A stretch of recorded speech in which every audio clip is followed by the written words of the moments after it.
Where were you 1 year ago today as the inland Northwest was in the midst of a destructive storm unlike anything we've ever seen in our city's history? For most, things have returned to normal, but it's a day the inland Northwest won't soon forget.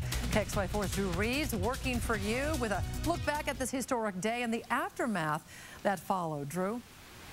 Yeah, Nadine, on Twitter today, I asked people what they remembered most about last year. Many people told me they just remembered complete darkness. One woman even says she remembers driving down the road and seeing sparks flying off of the power lines. No area was spared from damage, and thousands were left picking up the pieces. Before it even hit, emergency crews were preparing for the worst. This is going to be in the top 5 historic events in Spokane. And at exactly this time 1 year ago, forecasters began to realize just how devastating this storm was going to be.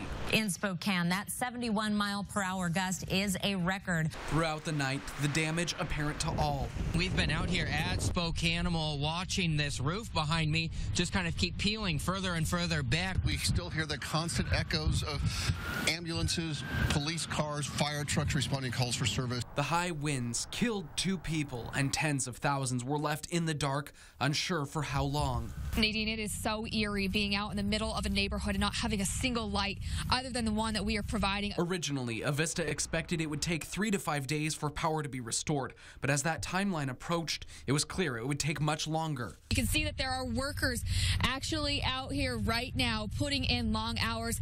The houses here, though, are still dark. But by Thanksgiving, we're gonna get power. We're gonna get power. Avista trucks were lining the streets, restoring power to nearly every home. We're out here jumping around like it's New Year's Eve at midnight, hollering, hoping those Avista guys can hear us so we can say, "You're heroes. Thank you." The storm itself lasted just hours. The impact, though, stretched on for months for hundreds of families whose homes and property took a direct hit from that powerful storm.